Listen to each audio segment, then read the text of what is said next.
So, you know how everyone's debating whether America is falling apart? It's not really falling, it's more like someone's actively dismantling it in broad daylight while we're all busy watching TikToks. Apparently, over 5,400 stores just vanished in the first 10 months of 2025. And the national mood? Just fantastic. Suicides are at a 50-year peak, mortgage defaults jumped by 37%, and 20 million households are playing a fun game of which utility gets paid this month. All while other countries are treating the US dollar like it's a coupon for a free blockbuster rental, the Fed is cornered, and the banks look nervous. Oh, and my favorite part, the FBI pretty much admitted they can't keep track of all the crazy stuff brewing inside the country. So if you're sitting there thinking, don't worry, an adult will step in. Congratulations, you're the adult now. Surprise! You've basically got one job. Figure this out or become a statistic in a country that's unraveling. Want to know how the super rich know something big is coming? They're not waiting for a news alert on their phones. They're looking at one simple thing: risk. And absolutely nobody is better at pricing out a total disaster than the insurance industry. In just the last year, 83% of the companies that insure homes have either cranked up their prices, ghosted entire zip codes, or just packed up and left whole states. The average homeowner's insurance in Florida just hit $6,000 a year, which is more than 4 times the national average. California is losing insurers so fast it's becoming a meme. But here's the little secret they don't share on the business channels: it's not just about fires and hurricanes anymore.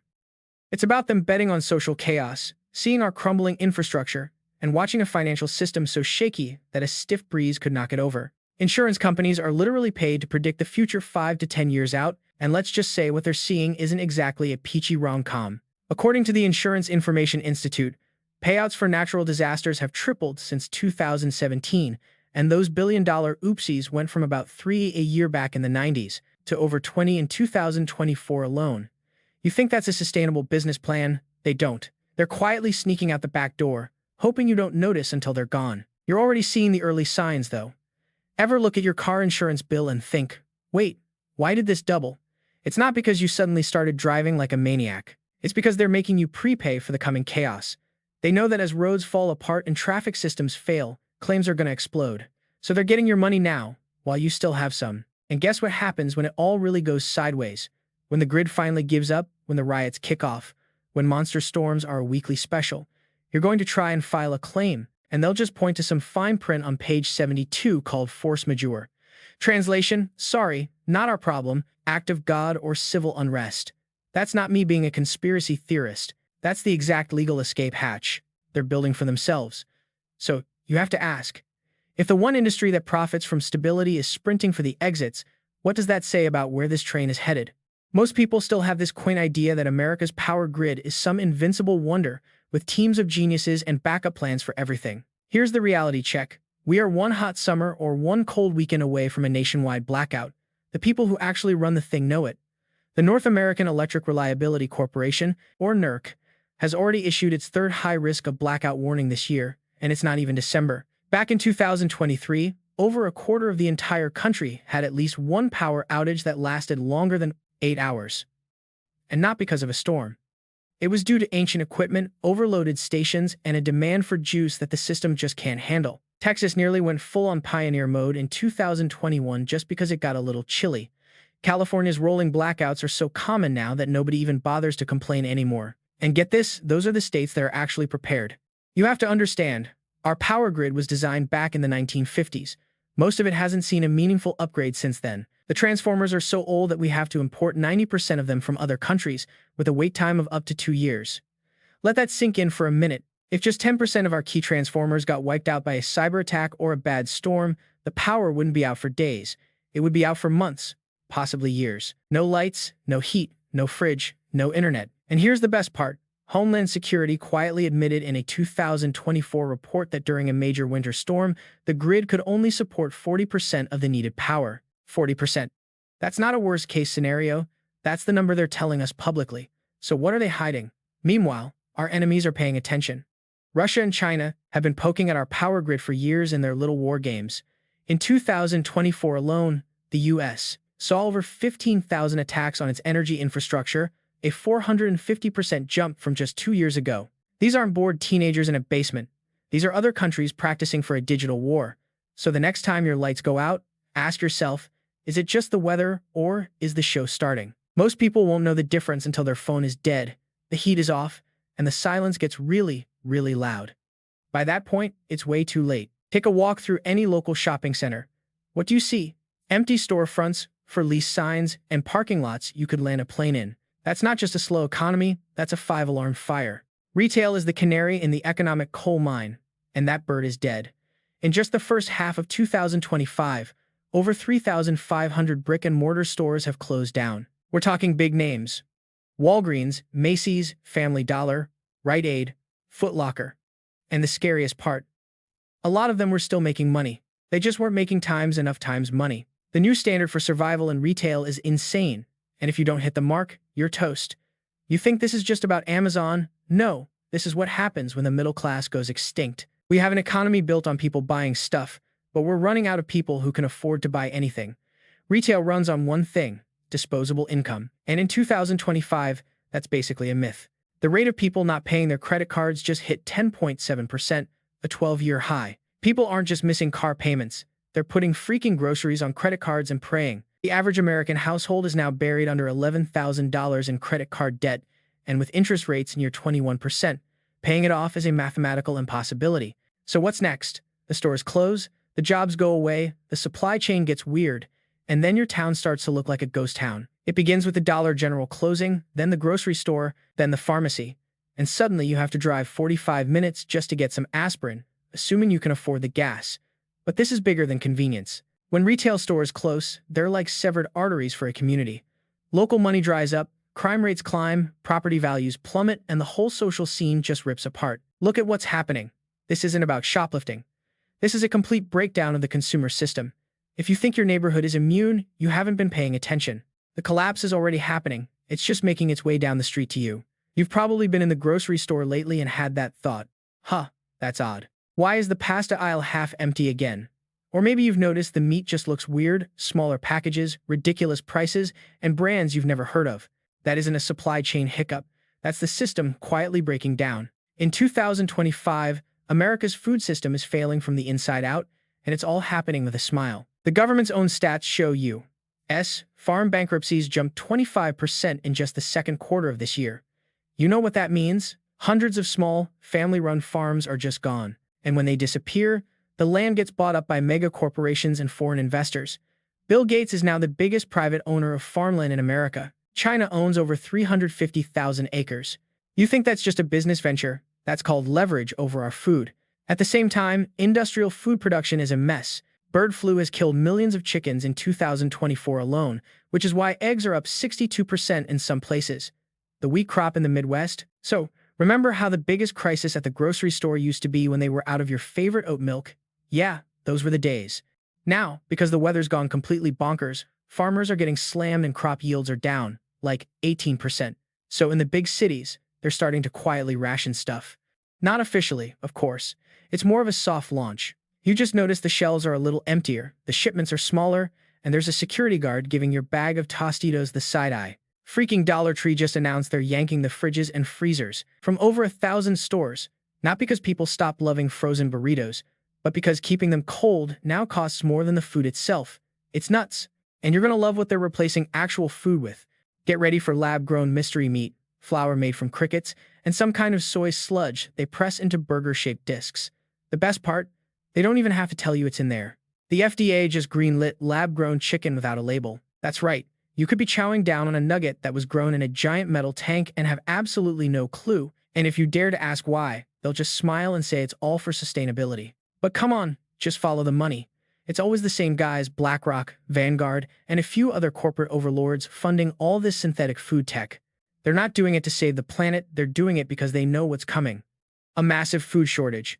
This isn't some conspiracy theory, dude. It's just them cornering the market on starvation. So what are you supposed to do? I don't know. Start a pathetic little tomato plant on the balcony. Stock up on rice and beans, doomsday prepper light style. You gotta learn how to store food for the long haul, because the next time something breaks: a storm, a trucker strike, some nerd hacking a food warehouse, it won't just be a 2-day Wi-Fi outage. That'll be the starting pistol. The second the shelves are bare, the panic shopping begins, and then it's every man for himself. Cities are basically just giant, expensive traps, and you'll be locked in when it all goes down. They used to call cities the heartbeat of America. Well, in 2025, that heart is having a major cardiac event. Just look at New York, Chicago, L.A. The writing is on the wall in giant, spray-painted letters. Crime is skyrocketing, the subways are crumbling, businesses are boarding up for good, and the worst part is all the people who are stuck. Because let's be real, if you don't already have the cash to get out of a major city, you're probably never going to. My rent has jumped over 35% since 2020, but my actual paycheck, when you factor in inflation, has gone down. Explain that math to me. The number of homeless people in big cities is up 18% from just last year. That's not a fluke, it's poverty by design. And this is where it gets really sketchy. These cities are broke and falling apart, but they keep everyone pacified with just enough government cash, just enough convenient apps to keep you from realizing you're in a cage. Think about it. You literally need an app to pay for parking, to ride a train, to order a pizza. What do you think happens if the power grid or the internet just decides to take a day off? If one single system crashes, millions of people are instantly screwed. You can't get food, you can't call for help, you can't even get out of my apartment building because the stupid gate is electric. All the things that were supposed to make city life so efficient, public transit, the cell network, are now just giant vulnerabilities. A single point of failure. One bored hacker could shut the whole thing down. One viral rumor could cause a citywide stampede. You think I'm just being dramatic? Look at what went down in Austin this year when one power station died during a heat wave. Thousands of people lost power and AC for 5 days. The 911 lines were totally jammed, the water stopped pumping, and the hospitals had to start rationing oxygen tanks. That was one city for 1 week. Now imagine that happening everywhere. And don't think you can just pack a bag and leave when it gets bad. Nope, that's when they lock the doors. Roadblocks, checkpoints, gas rationing, curfews. If you're still in the city when it really goes sideways, you're no longer a person. You're a liability, you're part of the mob, you're a statistic. The time to get out isn't when you hear the sirens. It's right now, before you do. The government is already running drills on how to control us, and we're the guinea pigs. There are a few phrases you never wanted to hear together. Phrases like central bank digital currency, social credit, and emergency powers. But in 2025, that's not a sci-fi movie plot. It's the beta test, and you're in it. They're doing it quietly, strategically. Every new power grab is disguised as a pilot program, a convenient new service, or a response to some crisis. But if you scratch the surface, you can see the framework for a system designed to slam shut the second things get messy. Let's start with their digital dollar. As of this summer, the Federal Reserve has started testing a digital currency through back channels with the big banks. They're not calling it that publicly, of course, but the tech is there. They've got cute code names for it, working with MasterCard, and all the usual suspects to turn money into code. That means your money will come with terms and conditions. They can literally decide what you're allowed to spend it on. Want to buy a second case of beer this week? Access denied. Want to buy ammo for a hunting trip? Purchase blocked. Want to give your nephew $50 in cash? Not a chance, unless it's tracked. This isn't some far-off dystopian fantasy. They are road testing it right now, and it's not just money. In May, Homeland Security ran a practice drill for a national digital lockdown. And their excuse for it? To fight misinformation. Right. But the tools they were testing involve cutting off cell service in certain areas, slowing down your internet, and hitting a kill switch on social media. That tech is already baked into your phone, your internet service, and all your apps. You won't even see it coming. 1 minute you're scrolling. The next your texts won't send, your posts disappear, and your bank app logs you out. It'll feel like a random glitch, but it'll be completely intentional. And that brings me to the final act, the one nobody is ready for. Some kind of manufactured crisis. A cyber attack they blame on another country, a technical glitch at a major bank, a mysterious power outage. And what'll be their perfect solution? Total digital control over everything. Just temporarily, of course. For your safety. History doesn't repeat. Man, it just gets worse. And America is teetering right on the edge. When the system locks down, it's not going to ask for your permission. It's going to demand your obedience. And most people, because they're exhausted and scared, will just roll over and accept it. Just don't be one of them. They're creating a new American underclass, and you're either in it or you're not. We have to stop pretending the middle class is still a thing. That's a fantasy, like affordable housing or paying off my student loans. All we have now is a massive gulf between people living in a fantasy world and the reality that everything is falling apart. And the bottom 70% of the country, we're all just sliding into a permanent underclass where you'll never own a home, never get ahead, and have zero control over your own damn life. If you can't see it yet, you're just not paying attention. Here, let me give you some fun numbers that don't make it to the evening news. 62% of Americans are living paycheck to paycheck, according to some survey this year. But here's the insane part. Nearly half of those people make over $100,000 a year. Let that sink in. You can be making six figures and still be one bad week away from being totally broke. Meanwhile, owning a home, that whole American dream bedrock, is basically impossible for a normal person now. The average house costs over $430,000, but the average family income is stuck at $74,000. You do the math. Even with a perfect credit score and a 20% down payment, you can't buy a house without spending like 60% of your pre-tax income just to keep a roof over your head. That's not living. That's being a servant to your mortgage. And at the same exact time, giant corporations and hedge funds are buying up entire neighborhoods. BlackRock, all those guys, are turning America into a nation of renters. So you're either paying their mortgage by renting from them, or if you somehow manage to own, you're paying the government a fortune in property taxes. You get squeezed from both sides. And now you've got AI coming to replace all the desk jobs and robots taking over the rest. The question isn't times if times you'll fall behind, it's times when asterisk. And what do you think they'll roll out when millions of us can no longer pay the bills? Ding, ding, ding. Social credit systems. So they're building this whole system, right? Not to punish you out loud, but to just gently nudge you into a corner. Think less prison, more your Uber rating mysteriously dropping to 0 because you liked the wrong tweet. You're not arrested, you're just permanently inconvenienced. So when old people say this is the land of opportunity, they're not totally wrong. It is if your dad already owns the place. For the rest of us, welcome to the new subscription-based reality, and you don't have a premium account. It's all invisible, it's all on a server somewhere, and dude, it's already running. People are like, the dollar will never die. It's the world's money. And yeah, that's true, right up until the exact moment it isn't. 'Cause history is pretty clear on this, world currencies don't just fade away gracefully. They're like a Jenga tower. It's fine, it's fine, it's fine. And then it's a pile of blocks on the floor. Instantly. And if you've been watching, and trust me, the super rich have been the whole setup for the big crash is already built.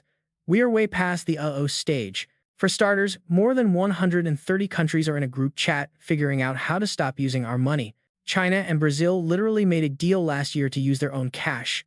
Saudi Arabia is taking other currencies now, and Russia basically ghosted the dollar entirely. This crew called the BRICS, that's Brazil, Russia, India, China, and South Africa, is already a bigger deal economically than the old-school G7, and they're cooking up their own currency backed by actual gold. When that thing drops, it's game over for our dollar, which is basically backed by oil and vibes. Meanwhile, you know my student loans? The country has a credit card bill that just blew past $35 trillion. That's over 100 grand for every man, woman, and child. For those of us actually paying taxes, it's over $250,000. Good luck with that. Just paying the interest on that debt now costs more than the entire military. You get what that means, right? Every single dollar you're trying to save is literally evaporating from your account as we speak. This inflation thing isn't a glitch in the system. It's the system. It's a tax for being poor. The dollar has lost 98% of its value since your great-grandpa was born, and the guys in charge are totally trapped. If they raise interest rates to fix it, the economy goes into a death spiral.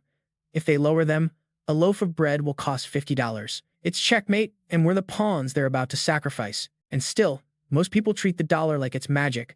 They just pile their life savings into some checking account or a 401k they can't even explain, thinking it's safe. They have no clue that stuff is only as real as the paper money behind it. The second people get spooked, the whole thing doesn't just slow down, it's a server crash. Mass panic, everyone trying to get their money, and the banks just hitting the off switch. Temporary freezes on digital payments. You think your Venmo can't just stop working one day? Go ask someone in Argentina. This isn't a what if, it's a what time. And when it happens, it's not going to feel like some epic movie collapse. It'll just feel like waking up and realizing the game you were playing was rigged from the start. So ask yourself, what do you actually own times that some guy in a suit can't just delete overnight? Look, this next election is going to be a total dumpster fire, no matter who gets in. We need to stop pretending it's just business as usual. It's not a vote. It's a fuse that's already sparking. Seriously, no matter who wins in 2026, half the country will be screaming that it was rigged. That's not me being dramatic. That's literally what over half of America told a pollster this year. They straight up don't believe the system works anymore. That's not just a political disagreement. That's the beginning of a breakup. Every big empire in history didn't fall because of an army. It fell when people stopped believing the story. But what makes this time so much crazier is that both sides think they're the heroes in this movie. You've got conservatives who think they're saving the nation from some evil globalist plot, and liberals who think they're defending democracy from literal fascists. And what's in the middle? Absolutely nothing. No shared reality, no news everyone trusts. Just two separate teams living in their own social media bubbles, being fed rage bait 24/7 by an algorithm that's designed to make someone snap. And let's be honest, the whole machine loves it. The media, the tech companies, all of them, they make a killing off the chaos. It keeps us glued to our screens, justifies them watching everything we do, and keeps us fighting each other instead of them. So when the fighting starts for real, and it will, they've got a whole script ready to go. You'll see martial law in some places, curfews, the National Guard rolling down streets. They'll launch investigations into their enemies and shut down what they call disinformation, all in the name of keeping you safe. It won't feel like tyranny. It'll feel like a software update. You thought 2020 was nuts? That was just the dress rehearsal. In 2025 alone, we've already had over 230 political attacks on candidates, reporters, judges. Trying to assassinate politicians is a thing again. Judges are making decisions from secret, safe locations, and these weirdo militia groups on the left and the right are getting bigger than anyone wants to talk about. You won't see it on the evening news, though. But behind the scenes, the feds are already drawing maps of which American cities are most likely to explode. Why? Because they know what's coming. This election won't pick a winner. It'll just reveal how screwed we are. And if you're not ready for some serious civil unrest, you're not paying attention. Because once it starts, you don't get a do-over. There won't be a chance to wait and see. You'll just be in the middle of it. Nobody wants to say this out loud, but here's the truth. The United States isn't a country anymore. It's a brand that's going out of business from the inside. Not with some big war, but with a million little laws and rules and values that just don't match up. You're not living in one nation. You're living in a bunch of different regions that are just pretending to be on the same team, and the whole thing is starting to tear apart. Just look at it. As of 2025, more than half the states are pushing laws that basically give the middle finger to the federal government. We're talking about everything: guns, cops, abortion, what you can learn in school, even their own money. Texas is already running its own little border patrol, totally separate from the feds and basically daring them to do something about it. In return, the federal government has just pulled its agents out of some areas. That's not a functioning country, man. That's two roommates who hate each other giving the silent treatment. And it's not just the red states. Places like California and New York are building their own little kingdoms, too. Whether it's rules about cars, or vaccine stuff, or digital IDs, these states are creating their own separate operating systems that don't work with the rest of the country. A guy living in Florida and a guy living in California are basically in two different countries already. And when that's true for long enough, you don't have a nation. You just have a map that's lying to you. But the really scary part isn't the laws. It's that people are okay with it. More than 40% of Americans are now cool with the idea of their state just piecing out and going solo. That number was basically nothing 10 years ago. Now it's almost half the country, and the politicians know it. It's why they talk like every single issue is the end of the world. Everything is a threat to democracy. Or the end of America. Because it kind of is. Both sides know that whoever wins the next couple of rounds doesn't just get to be in charge. They get to decide what the word America even means anymore. So picture this: some major crisis hits. The power grid goes down, the government can't pay its bills, another election gets messy.